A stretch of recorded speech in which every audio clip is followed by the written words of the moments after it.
Tapos din ako maglaba. Sasampay ko na lang itong mga ito. Ano kaya si Rizel? Nakapagluto na kaya ng tanghalian? Eh, sana naman nakapagluto na siya. Eh, kung ako pang magluluto ng ulam, naku, pagod na ako.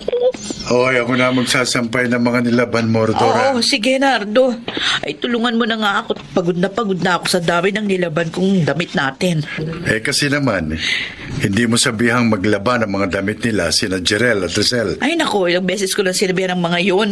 Wala, hindi naman ginagawa. Ay, siya nga pala, nakapagluto na ako ng tanghalian natin. Ba't ikaw nagluto? Nasaan si Rizel? Eh, siyang inutusan ko. Lumabas. Pupunta lang daw sa kaibigan niya sandali. Sus. Kaso di na bumalik. Batang yun talaga, oo. Hindi man lang makatulong kahit konti. Hayaan mo na. Pumasok ka na ron nang makakain na tayo ng tanghalian.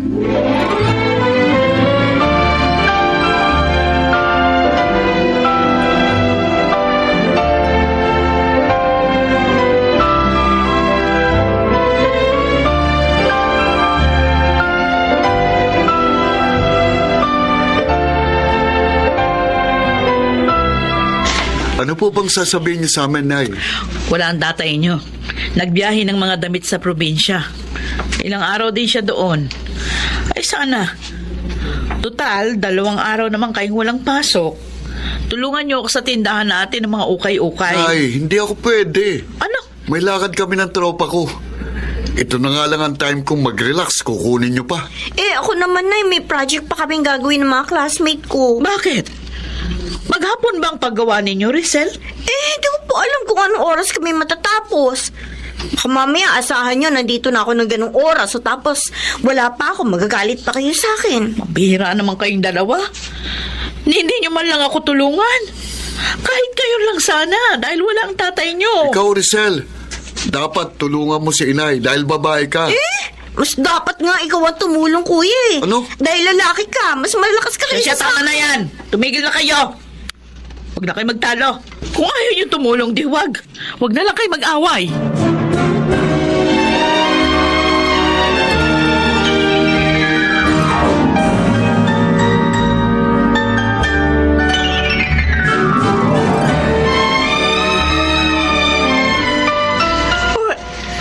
Mag-isa ka lamang dito sa tindahan niyo ng mga damit, Rodora. Ay, Elma, ikaw pala. Ay, nagbiyahe ng mga damit si Nardo sa probinsya. Sa Makalawa pang dating nun. Eh, sana nagpatulong ka kina Jerel at Rizel para hindi ka mahirapan. Ako, may kanya-kanya silang lakad. Kaya ako na lang yung gumagawa. Ay, sa bagay, ganyan din yung mga anak ng kapitbahay ko. Hirap utusan yung mga bata. Bakit nga ba ganun na maraming kabataan ngayon? Mas inuuna pa ang ibang tao kaysa sa magulang. Ang dasal nga namin ni Nardo sa Diyos, sana baguhin niya ang ugali ng aming mga anak para huwag silang mapahamak balang araw.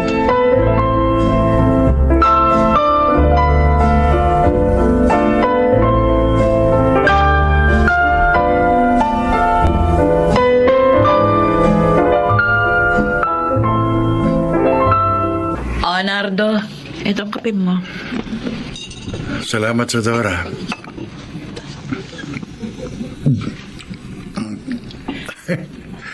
Ito ang madalas kong mamiss kapag wala ako rito Ang masarap mong kape. Ang bola ka pa dyan. Ba, hindi bola yun Totoo yung sinabi ko. Bakit? Wala bang masarap magtimpla ng kape doon sa mga pinupuntahan mong lugar? Meron din naman. Pero iba yung timpla mo May kasamang pagmamahal yun. Kaya mas masarap. Ikaw talaga. Kumusta nga pala habang wala ako? Tinutulungan ka ba ng mga anak natin sa tindahan natin? Ako, ganun pa rin. Palagi may lakad ang mga yun. Pag wala silang pasok sa school at sa fast food, ayun, wala. Ay nako, dalawang yun talaga, oo. Hindi man lang tayo tulungan.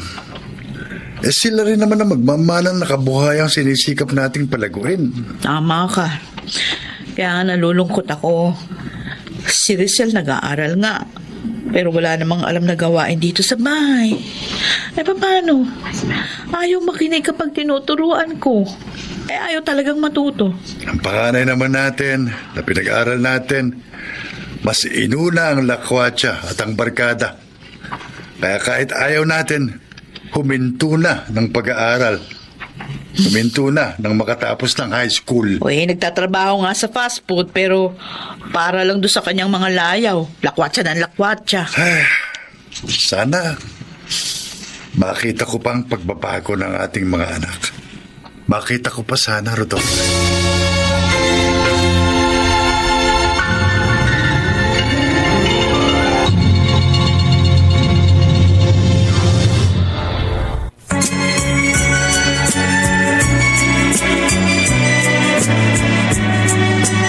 At ngayon, balikan natin ang tampok na kasaysayan sa ating dulang.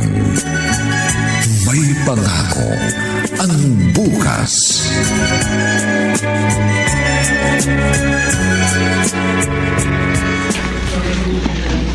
Hi, babe.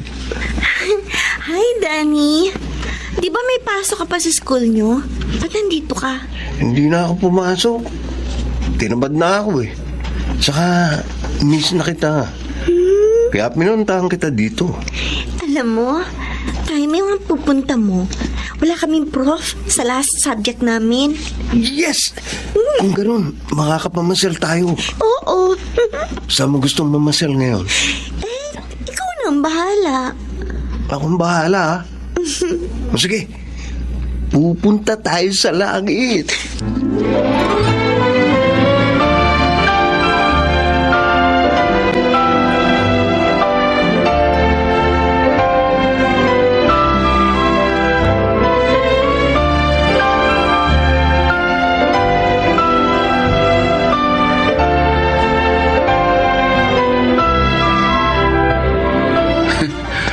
Okay, nakasweldo na naman ako. Paldo na naman ako. Uy, ngingiti-ngiti ka dyan, kuya. Oh, ikaw para, Rizal. Kaya ano naman kung nakangiti ako? Wala namang masama na maging masaya. Alam ko kung bakit ka masaya. Ha? Sumweldo ka na, no? Uy, magparamdam ka naman. Anong magparamdam? Bigyan mo ko. Para naman may pandagdag ako sa baon ko. Sa baon mo? O sa pang-date nyo ni Danny? Kuya Jiriel naman? Ikaw din naman may syota ah. Mas matanda naman ako sa'yo. Saka may trabaho ako. Hindi kaya mo na bukod sa bata pa, nag-aaral ka pa. Damot mo naman. Kung ayaw mo mamigay, di wag. Diyan ka na nga.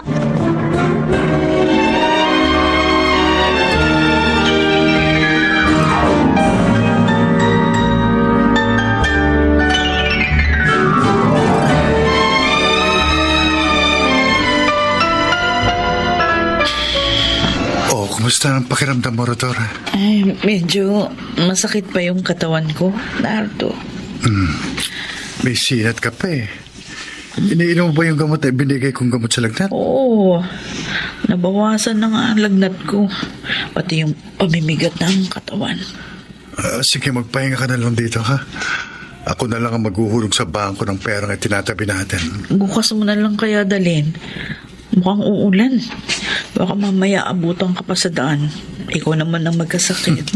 Nung asawa ko, ako pang inaalala. Siya itong may sakit. Ang bahay mahirap na. Mahirap kung pareho tayo magkakasakit. Paano na itong bahay natin? Ang mga bata at yung tindahan. Huwag kang mag-alala. Magdadala ako ng pananggalang sa ulan. At saka sandali lang naman ako eh. Para bukas, pagtitinda na lang ang gagawin natin.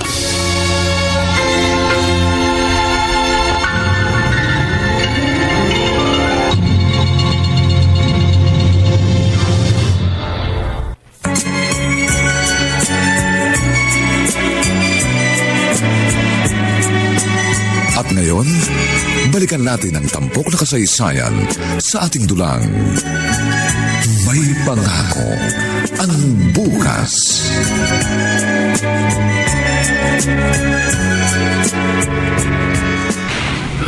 Napaka-traffic. Tagalan tuloy ako ng gusto. Sana hindi maraming tao sa bangko para makauwi kagad ako. Sir, pwede bang magtanong? Oo, ano ho yun? Huwag kang kikilos ng masama. Dahil lalagay ko ng gripo ang tagalira mo kapag pumalag ka. Sis, ha? Akin yung relo at singsing mo. Pati ng dala mong pera. Hindi. Pinaghirapan namin ito na asawa ko. Tulong! Sa lolo! Tulong!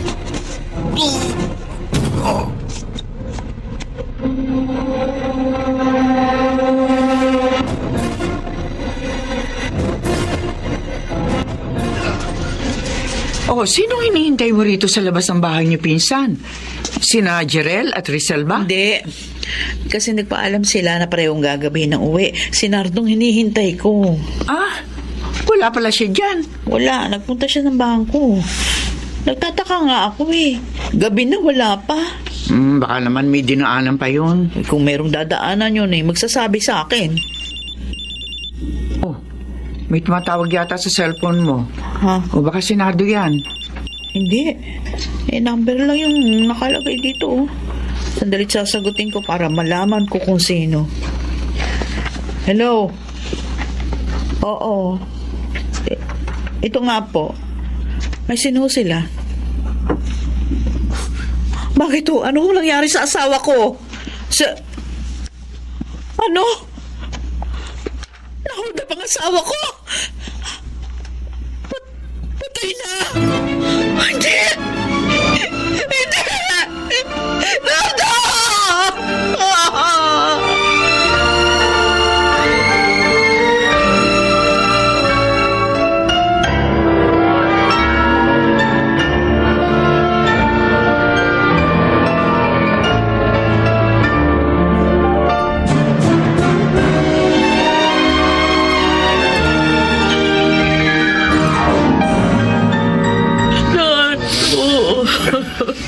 Bakit mo naman ako iniwan?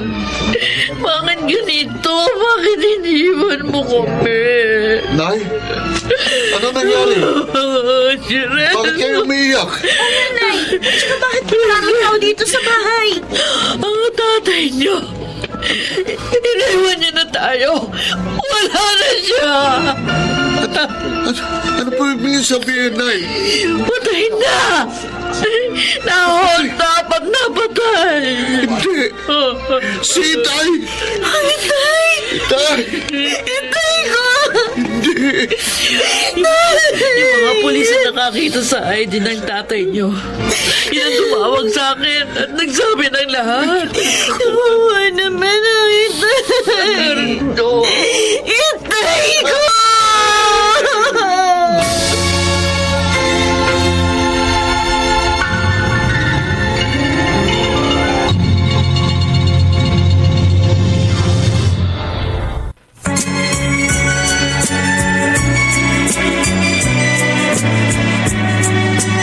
At ngayon, balikan natin ang tampok na kasaysayan sa ating dulang.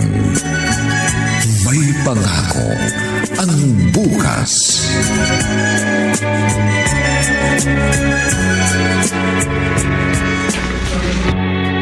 Nasaan ang nanay niyo, Jerel, Rizal?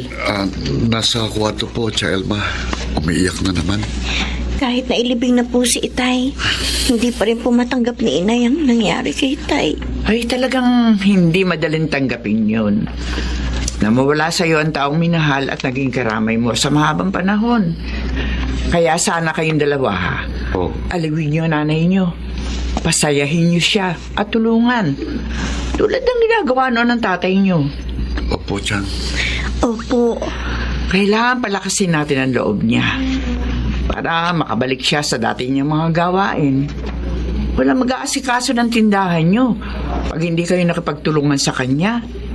Kaya sana naman, magbago na kayong dalawa.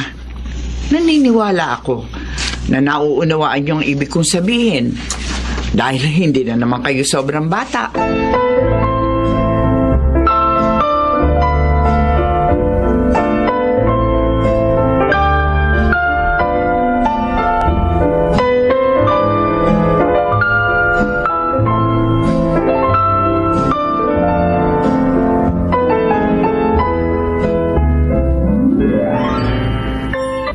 Akala ko hindi ka sasama sa akin dito sa park.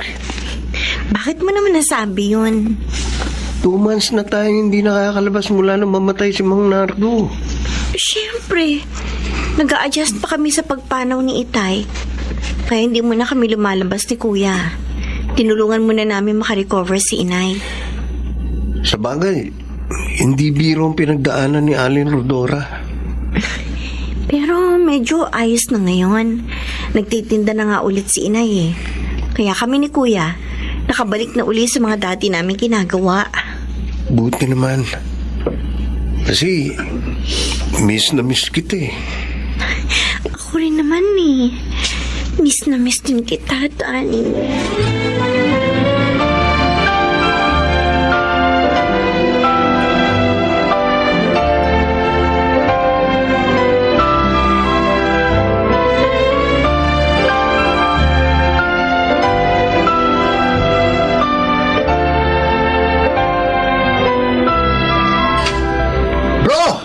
Uy, buti nakita kita.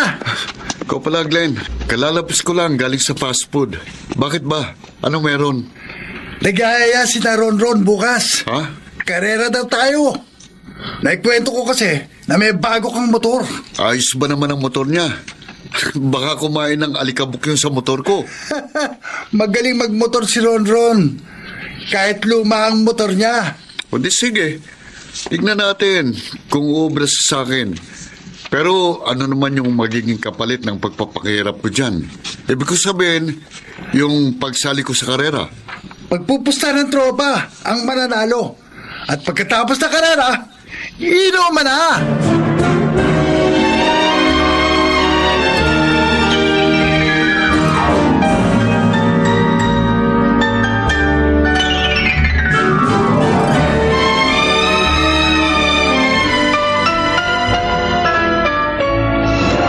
Minsan, eto na yung binili mong mga damit. Binalot ko na sa plastic. Ay, nako, salamat, Rodora. Oh, kumusta naman yung benta mo ngayon? Ayun, maganda rin naman. Mahirap nga lang kasi mag-isa na lang akong gumagawa. Dahil wala na si Nardo. Ay, huwag mo na siyang isipin. Nagpapahinga na siya. Tapos na yung mga paghihirap niya dito sa lupa. Ibaling mo na labang yung pansin mo sa inaharap niyo ng mga anak mo. Ano pa nga ba? Kailangan pa ako ng mga anak ko.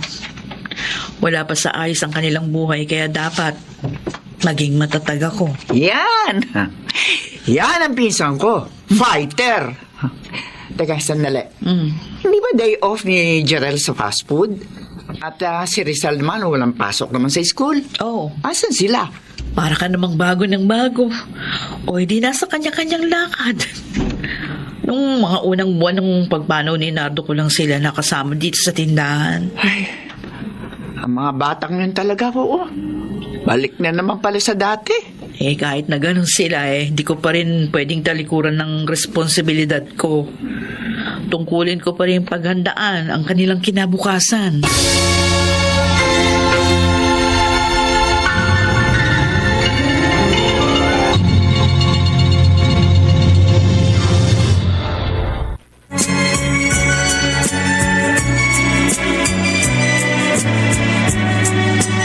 At ngayon, balikan natin ang tampok na kasaysayan sa ating dulang. May pangako ang bukas.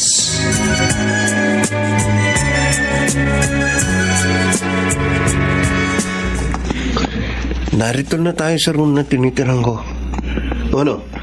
Gusto mo ba merienda muna tayo o later na lang? Wait lang, Danny. May sasabihin ako sa'yo. Ano yun? Nag-PT ako nung makalawa. Nagpa-check up na rin ako kahapon para makasigurado. Na ano? Danny, buntis ako. Nagbuwan na yung mga ginagawa natin. Ano? Kaya kailangan pakasalan mo na ako. Paano yan? Wala pa akong stable job. At ikaw, first year college ka pa lang. Hindi ka na makakatapos ng pag-aaral. Bahala na. Basta dapat kausapin mo na si Inay para makapagpakasal na tayo. Hindi dapat na lumaki ang tiyan ko na hindi pa tayo kasal. Pag-uusapan ako ng mga tao, ayoko ng ganun.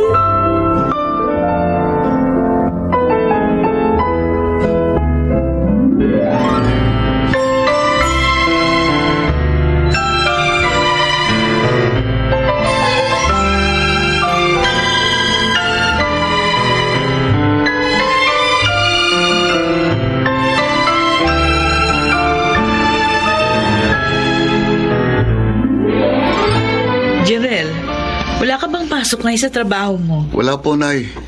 Nagpalit po kami ng day off. O, edi, kayo muna ni Rizal yung tumao sa tindahan natin ng ukay-ukay. Oh. Meron lang akong kukunin ng mga tsinelas na isasama ko sa mga ititinda natin. Nay, may swimming kami mamaya ng tropa ko eh. Pero anak, kailangan kunin ko yung mga tsinelas na yun. Nakakaya naman doon sa kausap ko kung hindi ako dadating. Tsaka sayang din yung kikitain natin doon. Di bali po, inay. Ako na lang po ang tatao. Kaya ko naman po yun eh. Hayaan niyo na po si Kuya Jirel. Oh, mabuti pa tong si Rizal. Kahit pa paano natutulungan ako. Hindi pa pinababayaan yung pag-aaral niya. Uy, piling masipag ha. Ayan, Nay. Kaya naman pala ni Rizal eh. Edi siya na lang. Anak, mas maganda kung nandun ka din. Para masanay ka na sa pagkapatak mo nun. Para din sa inyong magkapatid naman yun eh. Ako na lang po, Nay.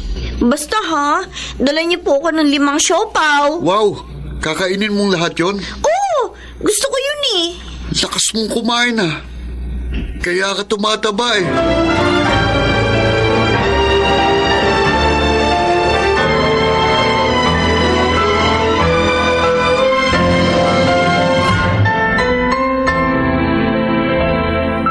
Naimpake ko na sa maleta ang mga gamit ko. At nakapagpaalam na rin ako sa kasera ko. Sorry, Rizal. Pero hindi pa ako handang pakasalan ka. Lalo na ngayong wala akong trabaho. Kaya uuwi na lang muna ako sa amin sa probinsya. Bahala ka na lang muna sa magiging anak natin.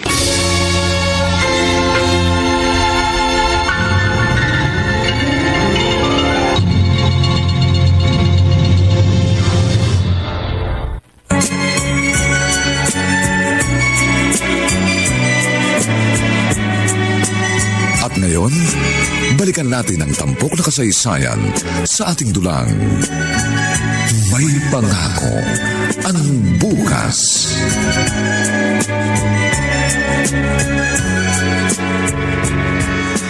Bakit ganun? Ilang araw nang hindi tumatawag at nagte-text sa akin si Danny. Hindi rin niya sinasagot ang mga tawag at text ko. May sakit kaya siya? Kinakabahan tuloy ako sa bawat araw. Natatakot ako mahalata ni Ina yung pagdudual ko. Ano kayang nangyari kay Danny? Mabuti pa. Puntahan ko siya mamaya sa inuupahan niya. Para hindi na ako nag-aalala ng ganito. Oh, sana naman. Wala siyang sakit. Nakakatakot pa naman ang laganap na sakit ngayon. Yung COVID-19.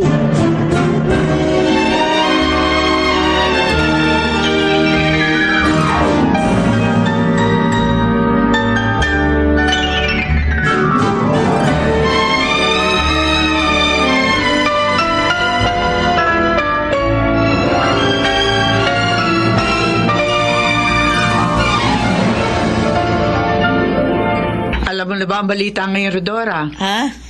Bakit, pinsan? Anong balita? Maraming balita. Alin sa mga yun?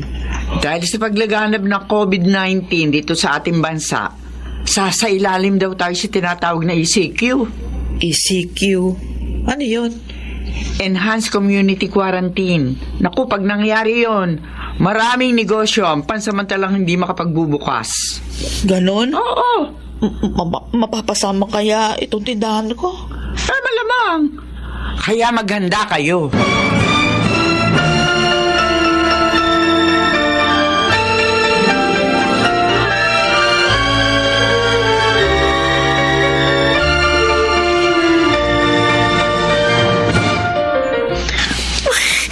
Ano na naman yung naamoy ko? Ang bango. Parang bumabaliktad na siguro. Rizal? Anong nangyayari sa'yo? Ha? Kuya Jirel? Ilang beses na kitang nakikitang nagsusuka. Bakit ganyan, ha? Tapos napapansin ko, tumataba ka rin. Ang lakas mong kumain ng mga dating hindi mo naman kinakain. Teka, naalala ko. Ganyan yung isang babaeng tropa namin nung nagbuntis siya eh. Giselle, Kuya, huwag mo sabihing buntis ka. Ha? Kuya Cheryl. Buntis ka ba? Oo, Kuya. Malandi ka. Kunwari ka pa nag-aaral. Magpapabuntis ka rin pala katulad ng iba kong tropa. Ano ba yung nangyayari dito? Jiren, bakit? Ano nangyayari? Yung magaling yung anak, buntis. Ha? Totoo ba ang sinabi ng kuya mo? Nay, sorry po. Oh, anak! Bakit mo naman ginawa ito? Paano na ngayon ang pag-aaral mo? Hindi lang yun, Nay. Kung kailan may pandemic at wala tayong trabaho, nagdagdag pa siya ng problema. Nasaan ang nobyo mo? Nasaan si Dani? Hindi ko po alamin na. Ano hindi mo alam? Nasaan si Danny? Kailangan panagutan ka niya. Umalis na siya sa inuupahan niya kwarto. Ano? At hindi raw po alam ng kasera niya kung saan nagpunta. Oh, Diyos ko! Nasaan ka ng lalaking yun?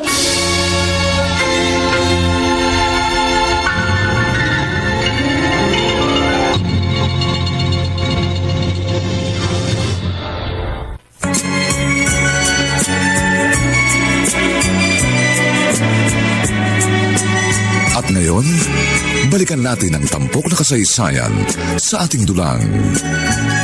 May pangako ang bukas.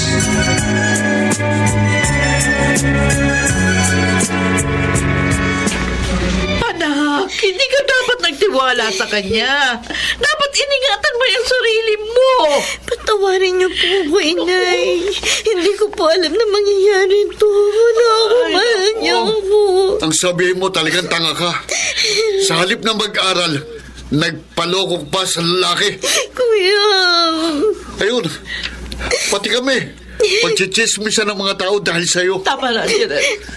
Kinakampihan nyo kasi yan eh. Kaya nagkaganyan eh. Ano ba? Tama na nga. Totoo naman eh. Pinupuri nyo dahil nag-aaral. Yung pala naglalandi lang. Mabuti pang hindi na lang siya nag-aaral na katulad ko.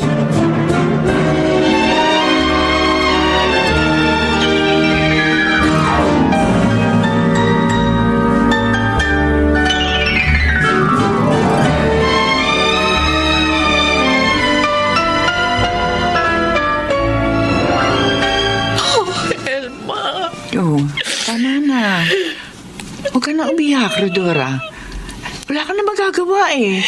Nariyan na yan. Saan ba ako nagkamali? Mali ba ako sa pagpapaaral kay Rizel? Hindi.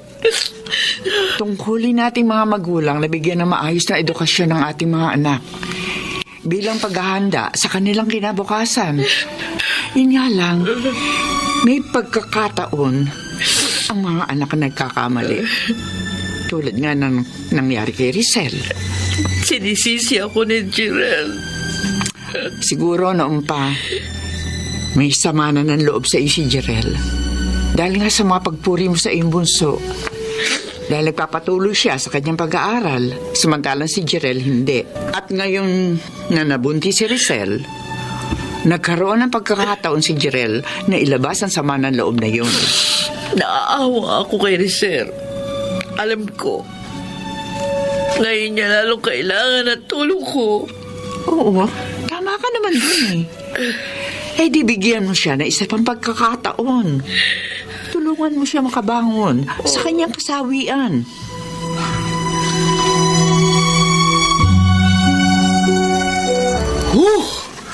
Nakakainis talaga.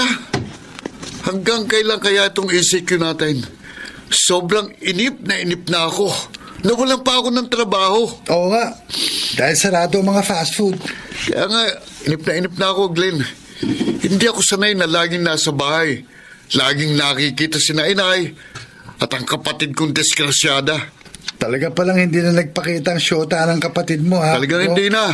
Kaya yun, si Inay ang naghahanda para sa panganganak niya. Nakakabanas nga eh. Pandemic na nga, nagdagdag pa ng problema. Kaya mo bro, kapag nag-GCQ na tayo, kahit papano, luluwag na. At magkakatrabaho ka na uli.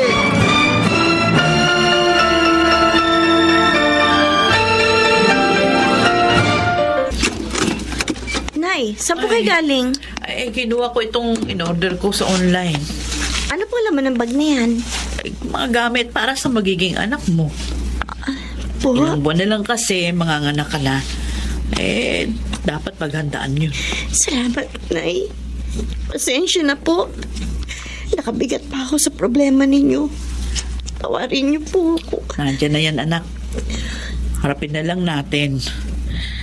Hindi naman kita pwedeng pabayaan dahil anak kita. Tutulungan kitang makabangon sa iyong pagkakadapa. Sana lang maging aral na ito sa iyo. Opo, Inay. Mag-aral ka muli para kapag nakapanganak ka na, isikapin mong maging mabuting magulang sa aking apo. Kahit mag-isa ka lang.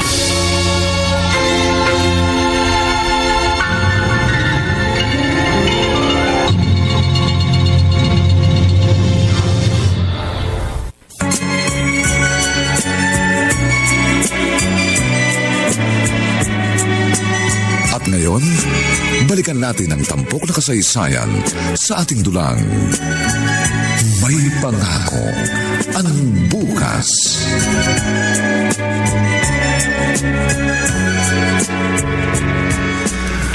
Ayos pre, GCQ na tayo. Kahit papano, maluwag na. Mababawasan na yung pagkainip natin. Oo nga, Glenn. At may mga establishments na rin na maaaring magbukas. Kaya lang yung sa inyo, di pa rin pwede. Kasi hindi naman essential yung ukay-ukay. Hayaan mo yun. May pera namang naitatabi si Inay eh. Anong balak mo ngayon, bro? Di ba, kasama ka sa mga nabawas sa fast food na pinapasukan mo? Oo. Plano kong mag-apply ng delivery boy. Bo, ayos yun ah. Total, may motor ka. At sure ako na matatanggap ako dahil lisensyado ako.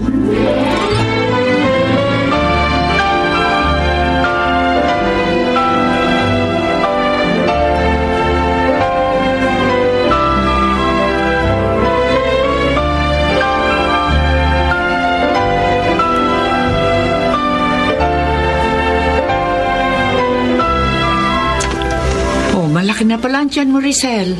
Opo, Tia Elma. Sa susunod na buwan po, manganak na ako. Ano ba gender niyan dinadala mo? Lalaki po. Ingatan mo sarili mo, ha? Opo. Para maayos kang makapagsilang. Nang hindi na magkaroon ng problema pa nanay mo. Yun po talagang ginagawa ko, Tia. Tumutulong din po ako dito kay Inay sa mga gawaing bahay. Nagtitinda nga rin po kami ng mga kakanin para kahit papano kumita po kami ni Inay. Ay, tama yan. Malilibang ka pa. Ay, teka nga pala, nasaan si Jerel? May trabaho na po siya. Nagde-deliver po ng mga pagkain. Naku, mabuti naman. O, papaano? Nagkaayos na ba kayo magkapatid? Siya lang naman po ang galit sa akin Ako po, wala po ako sama ng loob sa kanya. Alam ko naman po kasi na ako rin po ang mali.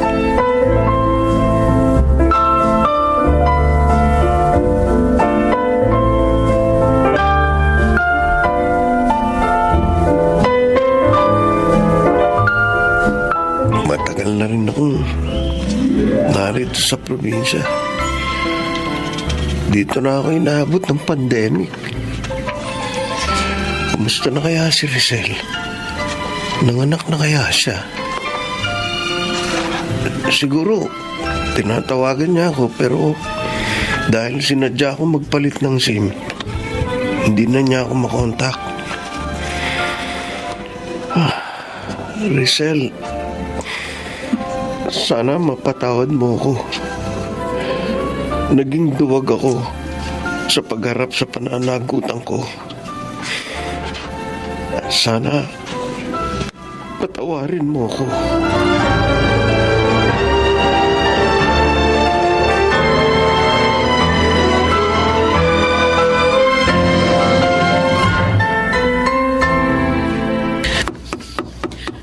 Jerel, anak.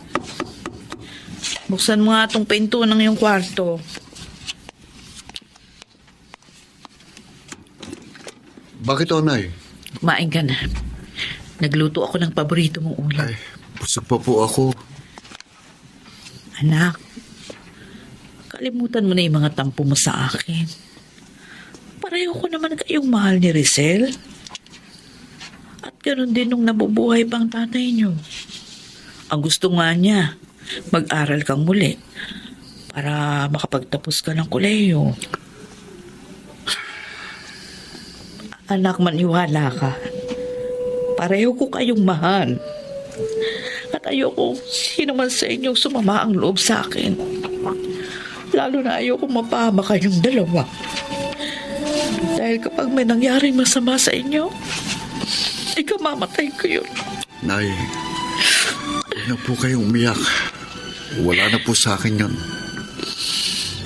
Totoo? Opo. Kung gusto niyong tulungan nating makabangon si Rizal, sige, tulungan natin. Salamat, anak. Salamat. Siguradong matutuwa ang kapatid mo kapag nalaman yan.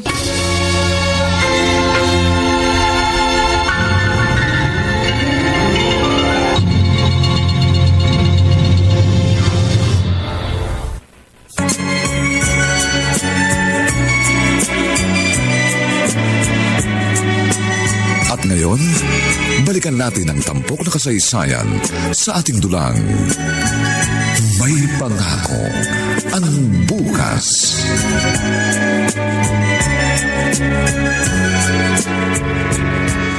Gerald, kumusta ang sahod mo sa trabaho? Okay naman, pre. Mas malaki kaysa sa kita ko sa fast food. Sayang. Hindi ako natanggap sa in-applyan ko. Sana may pera din ako. Huwag kang mag-alala. Ililibre kita sa taumahan natin mamaya. Uy, sabi mo yan ha. Wala nang bawian yan. Para kang bata. Oo, walang bawian. Teka, may pasok ka ba bukas? Wala, day off ko. Bakit? Sama ka sa amin. Karera ulit tayo. May pustahan ba ulit? Oo. At mas malaki ang pusta ngayon.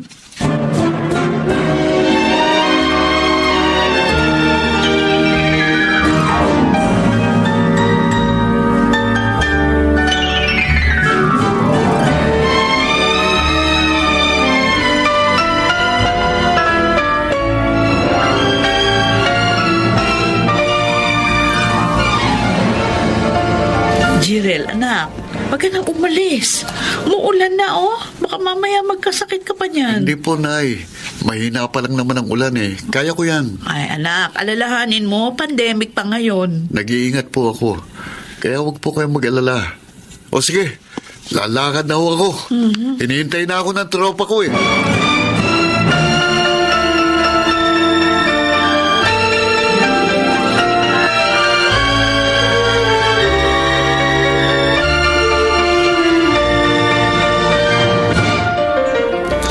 Rizal, bakit gising ka pa? Ating gabi na ah. Ay, Nay, kasi po, kanina pa sumasakit ang tiyan ko. Naku, ay baka manganganak ka na niyan. Pero, pahinto-hinto naman ang sakit eh. Kaya lang, ngayon, parang, mas masakit na po. Manganganak ka lang nga. Naku, wala pa naman ang kuya mo. Wala akong makakatulong. Teka, tatawagin ko ang Elma mo para mahirap natin yung sasakyan nila para madala ka sa ospital. Ay, Nay, may tumatawag sa cellphone niyo. Ha? Oh, sino naman kaya ito? Sagutin number niyo. lang yung nakalagay. Oh. Sagutin niyo na lang, Nay. Hello? Sino po sila? Aling Dora, si Glenn ho, ito yung kaibigan ni Oh, Jirel. Glenn, napatawag ka. Ay, wala rito si Jirel. Sabi niya may lakad daw kayo. Opo, totoo po yun. Pakisabi mo sa kanya umuwi na ha. Manganganak kayong kapatid niya. Hindi po maaari. Ha? Bakit hindi maaari? Huwag po kayong mabibigla. Na-aksidente po si Jirel. Ano nangyari sa anak ko? Ano?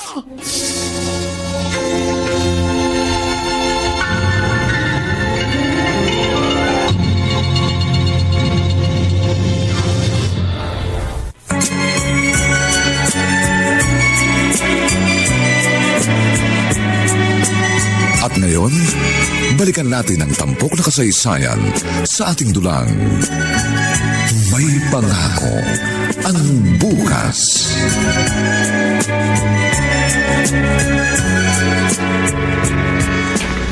Elma, salamat at dumating ka. Ano ba nangyari? Hindi ko gano'ng naintindihan yung sinasabi mo kanina eh. Kasi iyak ka ng iyak. Si Rizal kailangan madala sa ospital. Manganganak na. Halika na, dali natin. Pero si Jeriel, kailangan puntahan ko rin. Bakit? Ano ba nangyari sa kanya? Sumemplang siya sa motor, sabi ng kaibigan niya. Nandun pa siya sa lugar pinangyarihan. Ako naman, Diyos ko. Sumama ka na rin sa amin. Para madaan na natin si Jirel.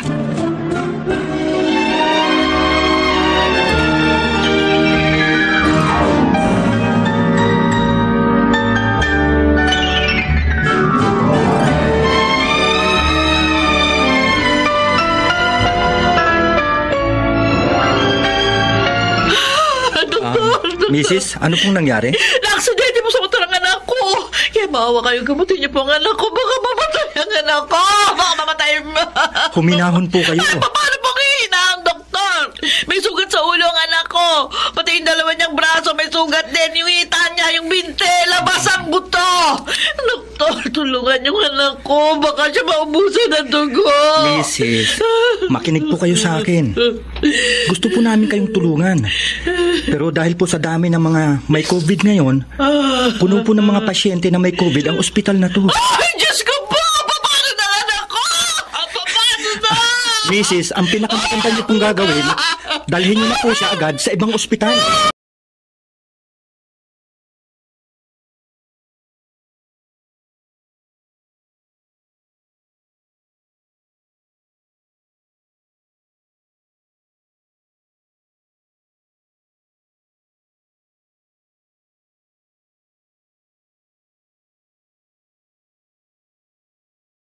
Aling Rodora, kung hindi ko po niyaya si Jerel na makipagkarera, hindi po mangyayari sa kanya ito. Nasaan ang mga kasama niyo? Bakit wala man lang tumulong sa kanya? Nakauwi na po sila. Tapos na ko kasi yung karera eh. Kaming dalawa na lang ni Jerel na naiwan. Kawawa naman ang anak ko. Bakit ganito? Wala na bang katapusan ang mga pagsubok na ito sa buhay ko? Wala na ba?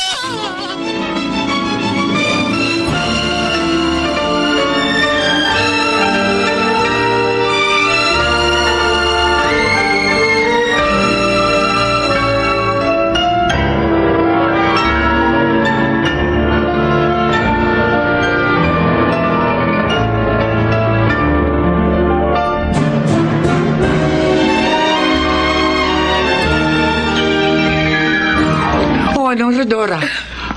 Kumusta na si Jirel? Natahi na yung kanyang mga sugat, kaya nakatulog na siya. Ano bang nangyari? Bakit ba siya na-disgrasya? Sabi ng mga kaibigan niya, pauwi na sila galing sa karera ng mga motor. Nagmadaling makauwi si Jirel dahil nga antok na. Maulan pa kaya siguro sumemplang. Bakit naman kasi sumali pa siya dun eh? Kung hindi siya nakipagkarera, sana hindi siya na-aksidente. Ang dami niyang sugat. Sa mga braso, yung kanang binti niya.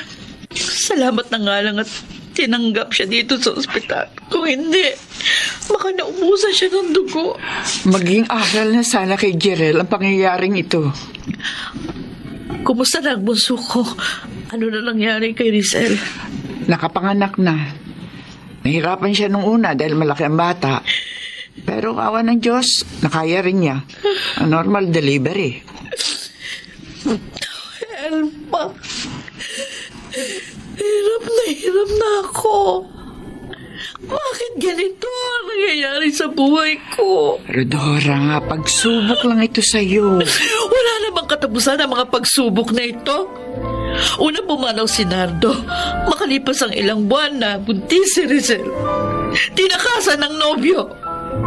Nagsara din yung tindahan namin dahil sa pandemic. Ngayon naman, na-aksidente si Jirel habang nanganganak naman si Rizal. Ang sabi pa ng doktor, Kailangan lagyan ng bakal ang kanang braso ng anak ko. Huwag kang mawala ng pag-asa, Rodora. Magiging maliwalas muli ang buhay niyo. Maniwala ka. Pag-asa? Hindi ko alam kung may pag-asa pa akong makaahon sa paghihirap ko. Sa laki ng gastusin ko ngayon sa 2 kong anak at sa kalagayan nila ngayon, lugmok na ako. Meron pa bang natitirang pag-asa para sa akin? Meron pa ba?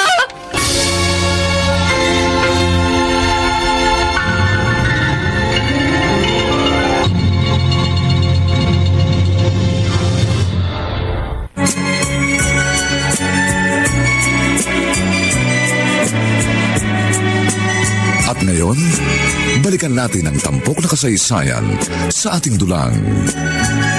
May pangako ang bukas.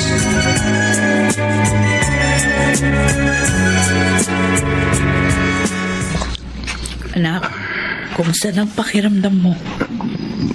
Masakit pa po mga sugat ko, Nay. Unti-unti rin mawawala yan, anak. Basta magpalakas ka, ha? Nay, sorry ho.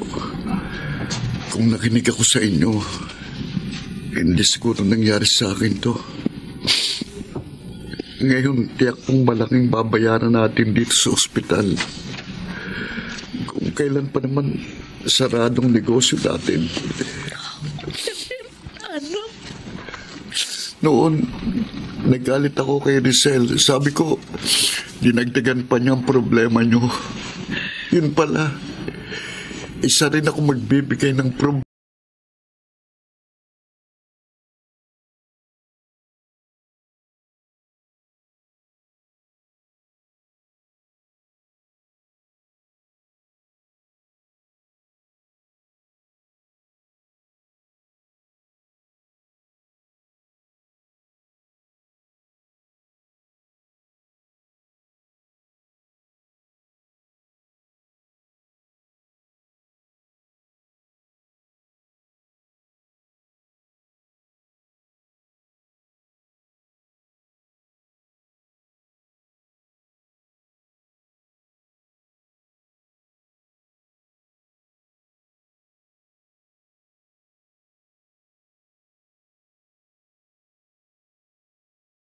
Social Services Department nitong ospital?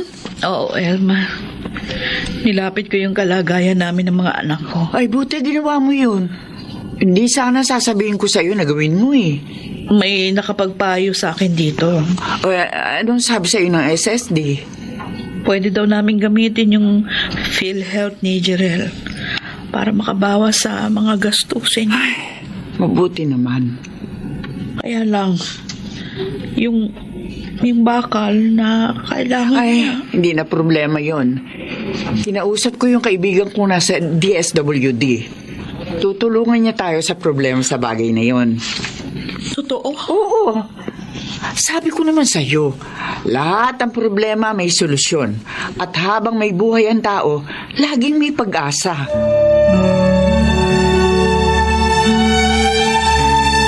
Kumusta ka na, Rizal? Maayos na po ako, Inay. Malakas-lakas na po. Sabi nga po ng doktor, bukas maaari na kami umuwi ng baby ko. Pasensya ka na, ha? Ngayon lang ako nakapunta sa iyo. Grabe kasi yung naging pinsala ng kuya mo sa pagkaka-aksidente niya eh.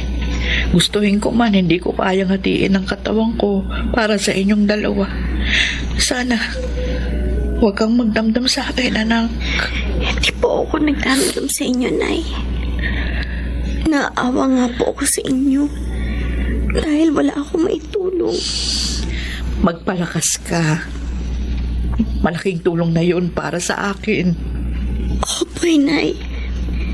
At pangako, susundin ko ng lahat ng pangaral ninyo sa akin.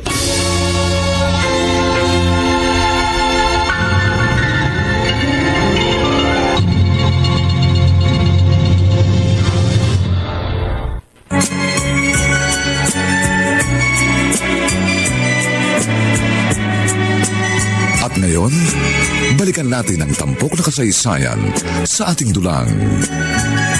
May pangako ang bukas.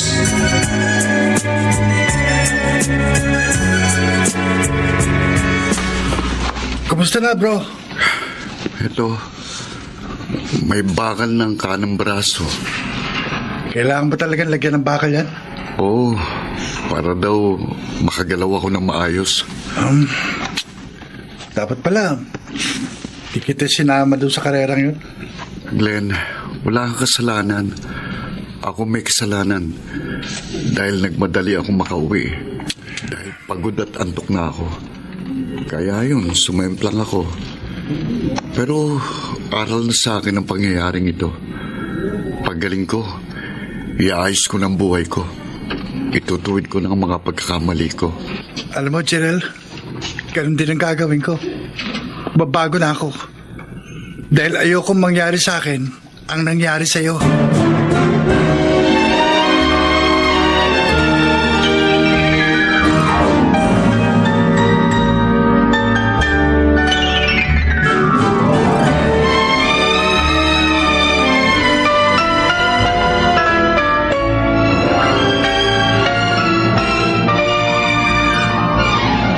Rizal, tulog na baby mo. Magpahinga ka na rin. Aayusin ko po muna itong mga gamit ni baby, Tia Elma. Hindi ka ba napagod sa biyahe natin? Punta rito sa bahay? Hindi naman po. Gamit po natin ang sasakyan niyo eh. Tia Elma? Ano yun? Maraming salamat po sa pagtulong po ninyo sa akin, sa pamilya namin. Batang ito, oo. Pamangkin kita. Pisang ko nanay mo. Kaya mahalaga kayo sa akin. Nauna pa po ako nakalabas ng ospital kaysa kay Kuya Jirel. Ay, marami kasi ang pinsala na yung kuya. Kaya medyo matatagalan pa siya doon. Patuloy nating idalangin sa Diyos ang kanyang mabilis na pagaling.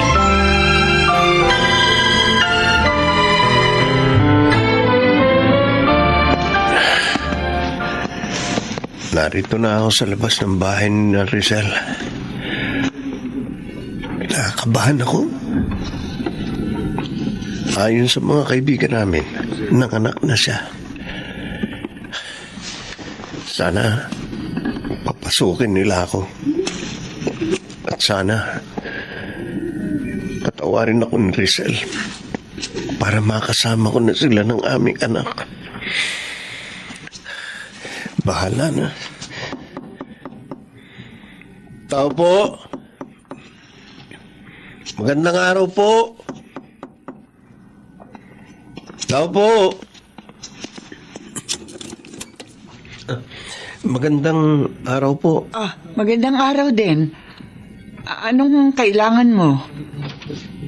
Nariyan po ba si Rizal?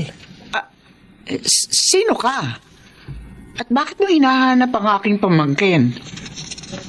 Ako po si Danny, ang boyfriend niya. Ano?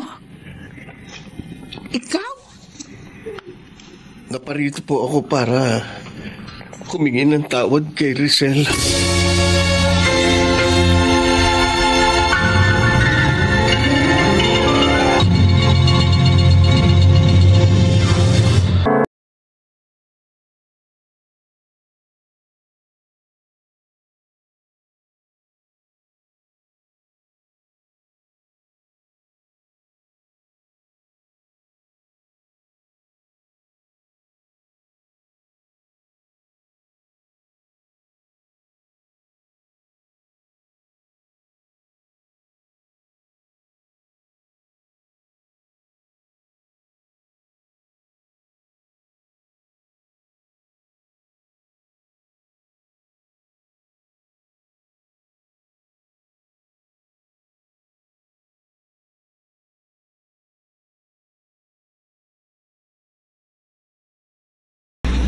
Rizal, alam kong malaking pagkakasala ako sa iyo.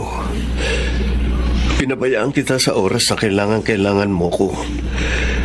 Pero sana, patawarin mo ko.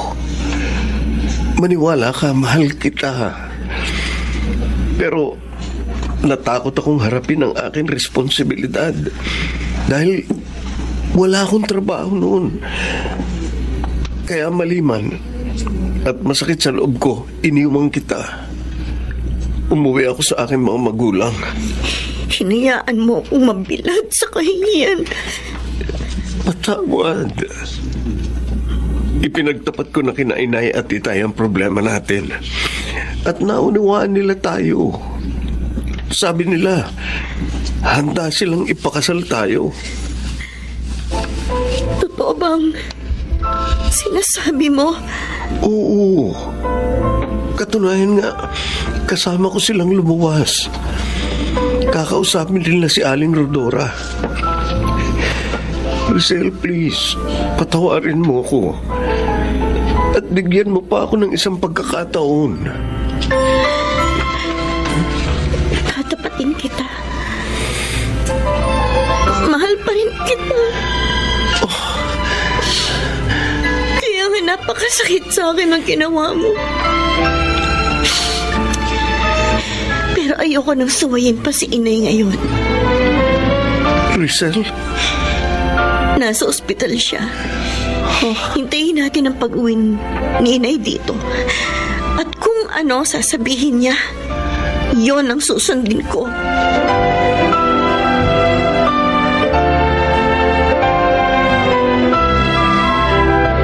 Nagbalik pa lang lalaking yun. Gusto niya ituwid ang nagawa niyang pagkakamali, Rodora. Kasama rin niya lumuwas ang kanyang mga magulang para kausapin ka. Mabuti naman. At may kikilalanin na pong amang pamangkin ko, Chang. Kung ganun, gusto mong tanggapin na natin sa ating pamilya si Danny, anak? Kung pwede po sana, para mabuo ng pamilya ni Rizal. Tama si Jerel, Rodora. Sige. Uuwi ako ngayon para makausap sila. Teka, ayos lang ba na iwan mo si Jerel?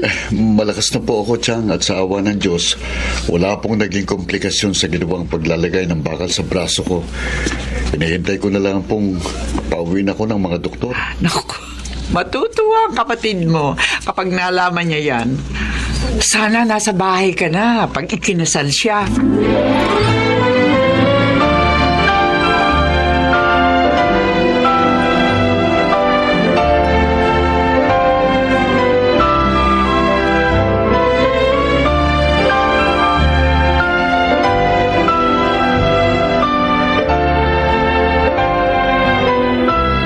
Kailan nyo naman gustong pakasal, Danny?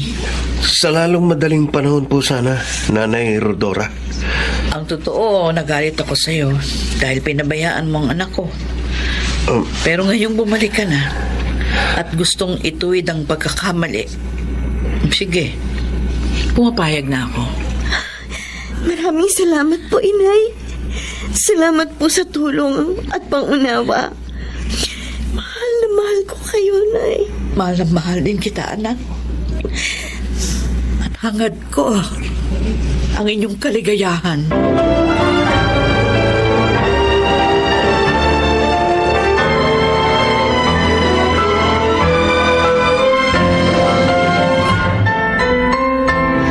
Kasal na kayo, Danny, Rizal. Congratulations.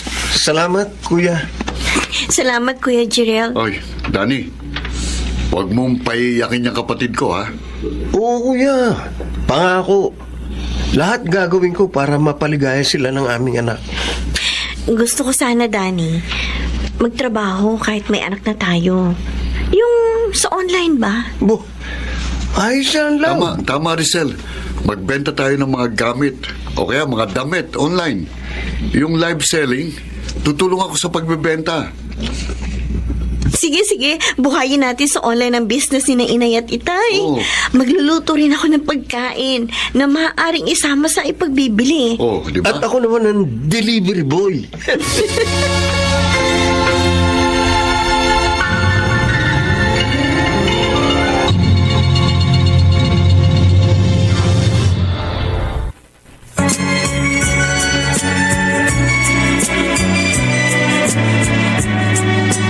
At ngayon, balikan natin ang tampok na kasaysayan sa ating dulang.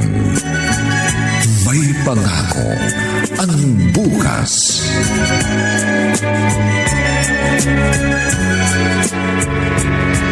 Okay guys, nakikita nyo ba itong polong ito? Kapag sinuot nyo ito, lalo kayong gwagwapo. Siguradong sasagutin kayo ng lahat ng nililigawan nyo. Kaya order na kayo. PM na kayo. Okay? Kuya Jerel, Oh, bakit, Rizal? ang dami ng order ng damit at pagkain. Ayos. Kailangan maiayos na nating lahat yan para madala na ni Bayaw. Matutuwa si Inay sa balita natin.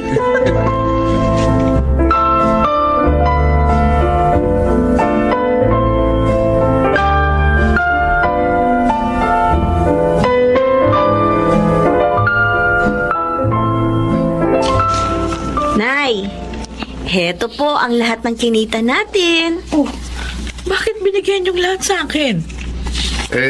Dahil kayo pong may-ari ng business, Nay. Ha? Mga tauhan niyo lang po kami. Oo.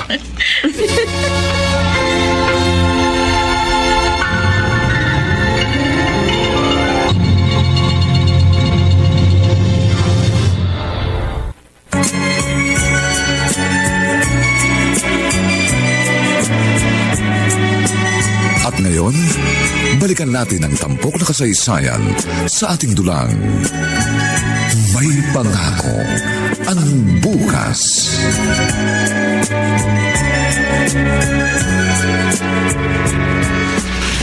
Bakit naman? Gusto mo magtrabaho dito, Glenn? May trabaho ka na pala. Gusto ko pong madagdagan yung income ko, Aling Rodora, para po makaipon. Ayos yan, Glenn. Para pag may ipon ka na, pwede ka na mag-asawa. Actually, yun talagang dahilan eh. Plano kong pakasalan next year yung nobya ko. Ganun naman pala. O, sige. Simula bukas, magpapadeliver na rin kami sa iyo.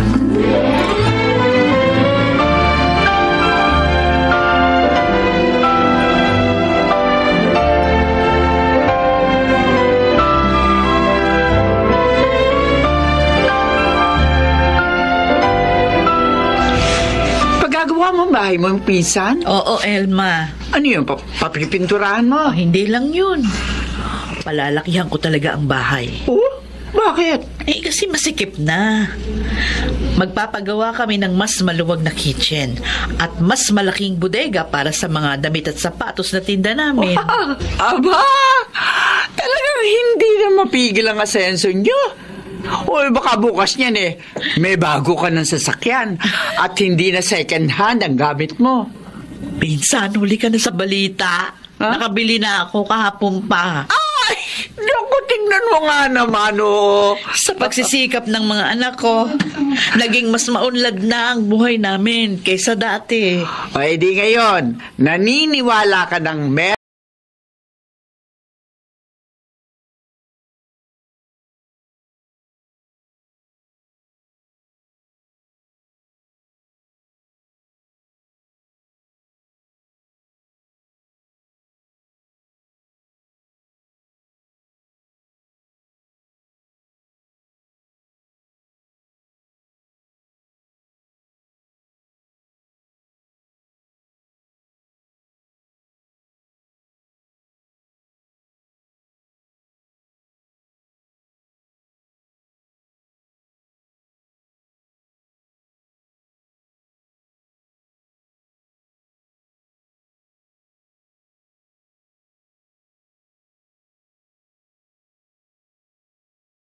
Mo, kuya. Oo nga pala, no? 2 years old na siya. At 2 taon na rin ang nakalilipas. Wala nang madisgrasya ako. Ay. Nang mamulat sa mga pagkakamali ko. Salamat sa Diyos. Binigyan niya ako ng pagkakataong makapagbago. Ako rin, kuya. Nagpapasalamat ako sa Diyos dahil ibinalik niya sa akin si Danny. Nabuo ang pamilya namin. At ngayon, maayos na ang buhay namin. Ako man, mga anak. Nay. Labis ako nagpapasalamat sa Diyos. Dahil sa panahon ng aking panghihina, tinulungan niya tayong makabangon sa ating pagkalugmok. Pinatunayan niya sa atin na Ang pag-asa nandyan lang. Nabibitiwan lang ng tao. Pero ang totoo, hindi ito nawawala. Dahil habang may buhay, may pag-asa. Tulad ng mga naganap sa ating pamilya. Ngayon, naghihintay na sa atin ang isang magandang pangako ng bukas.